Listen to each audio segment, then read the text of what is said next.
আসসালামু আলাইকুম ওয়া রাহমাতুল্লাহি ওয়া বারাকাতুহু। আপনারা সকলে জানেন আমরা আজকে যে সুন্দর একটি পরিবেশে এখানে বসতে পেরেছি, এই সুন্দর পরিবেশটা যিনি করে দিয়েছেন ছাত্র সংগঠনের মাধ্যমে, তিনি হলেন মহান আল্লাহ। কথা ঠিক কিনা বলেন?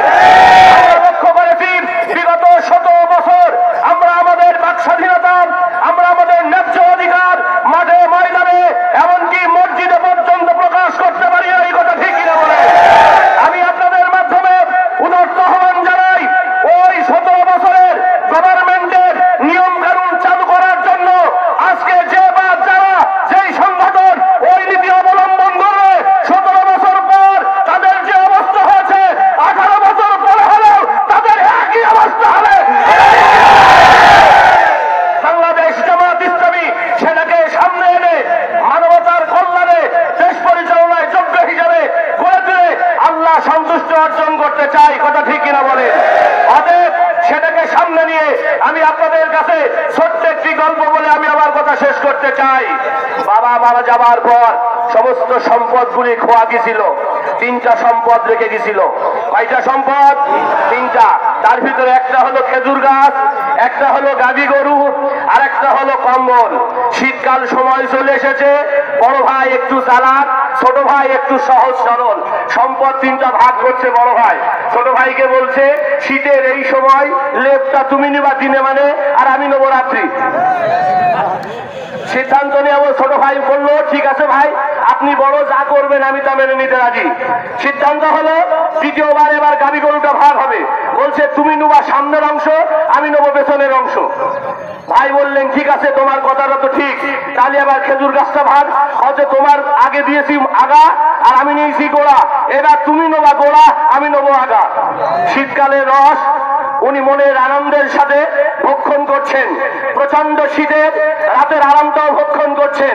গাই গরু গাভী খাওয়াচ্ছেন ছোট ভাই, আর গাই দুধছেন বড় ভাই। সিদ্ধান্ত হলো এই ভাগ সাংঘাতিক ব্যাপার। রাতের আধারে কষ্টে নিমজ্জিত থাকা এই ভাইটা রাতে ঠকঠক করে কাঁপছে, আর উনি রাতে গরম লেগে ঘুমিয়ে আছে। ঠিক এই সময় বাংলাদেশের আকাশে বিচারক হিসাবে বৈষম্য বিরোধী ছাত্র আন্দোলন উপস্থিত হয়েছে। এই বৈষম্য বিরোধী ছাত্র আন্দোলন উপস্থিত হয়ে বলল ঠিক আছে, তোমার 17 বছরের চাকরি তোমার, প্রশাসন তোমার, সেনাবাহিনী তোমার, র্যাব তোমার, জনগণ তোমার, ইউনিয়ন তোমার, ওয়ার্ড তোমার, সব তোমার আছে। এর বাস্তবাধিকার আদায় করতে গিয়ে দেখা গেল গোটা বাংলাদেশ সব লাপাত্তা হয়ে গেছে। কথা ঠিক কিনা বলে? ছোট ভাইয়ের ভাগ মেনে নিলেও বড় ভাই তার বৈষম্যর ভাগের অবস্থা যা, ওই গভর্নমেন্টও তা হয়েছে। একটু ব্যাখ্যা শোনেন। এবার সব বৈষম্য বিরোধী ছাত্র আন্দোলনের মতো ওলামায়ে হযরত, বাংলাদেশ জামাত ইসলামী এবং ইসলামী ছাত্র শিবির এবং ছাত্র সংগঠন সিদ্ধান্ত দিল ছোট ভাইয়ের তুমি এক কাজ করো, পুলিশ ছাড়া ময়দানে আনো, ক্ষমতা ছেড়ে দিয়ে দেখো বাংলাদেশের জনগণ তোমার কত, মুক্তিযোদ্ধার সবকের শক্তির অবস্থা কেমন। বললো তোমরা এক কাজ করো, তুমি বলো ভাই খেজুর গাছ তোমার উপরে আমার নিচেই, যখন ভাই খেজুর গাছ কাটতে উঠবে তুমি কুড়াল দিয়ে নিচের গোড়াটা কাটা শুরু করবা। বললো গাভী গরু উনি যখন সামনে ঘাস খাওয়াও আর পিছন থেকে উনি দুধ দহন করে, উনি যখন দুধ দহন করবে তুমি সামনে বাঁশ দিয়া পিটাবা। উনি গায়ে দেওয়া শুরু করেছেন। এবার শীতের ল্যাবটা কিভাবে ভাগ হবে?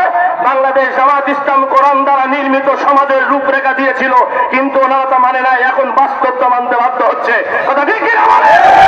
আমার আপনজনেরা, এই শীতের সকাল শুরু হলো, ওই ভাইকে বলা হলো সারাটা দিন তুমি ঠান্ডা পানিতে লেপটা ভিজাও, তোমার লেপ ভিজা থাকবে।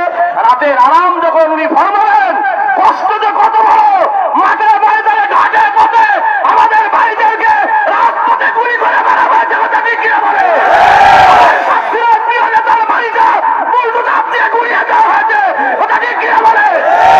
আমার মহেশপুরের জনগণের, আমার নেতাদেরকে কোন প্রোগ্রাম করতে গেলে পাহারা দেওয়ার পরেও তাদেরকে ধরিয়ে দেওয়ার ষড়যন্ত্র করেছিল। কথা ঠিক কিনা বলে? ভাই মনের সুখে সকালবেলা গাছ কাটতে উঠে পড়েছে, অন্য ভাই এসে কুড়াল দিয়া গোড়া কাটতে আরম্ভ করেছে। জিজ্ঞাসা করছে থামো থামো, বলছে না তোমারটা তুমি কাটো, আমাদেরটা আমি কাটি। বলেন আজকে আওয়ামী লীগের জনগণ কোথায়? জবাব দেন, জনগণ কোথায়? তাহলে ওরা হারিয়ে গেছে একমাত্র অপরাধ করার কারণে। ওই অপরাধের নীতি যদি আজকেও অবলম্বন করে তার অবস্থা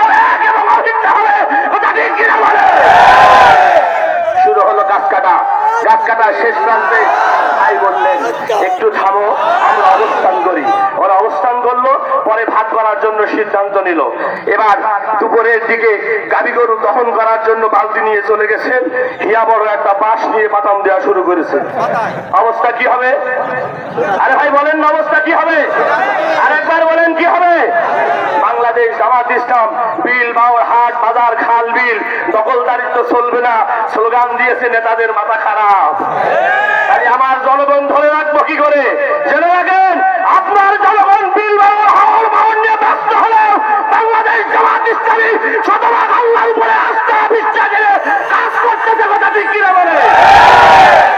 সেই বাংলাদেশ জামাত ইসলামী জেগে উঠেছে ময়দানে, ঠিক সেই সময় বলছে তোমরা বিল বাউল খাও, কিন্তু ন্যায্য ভাবে খাও।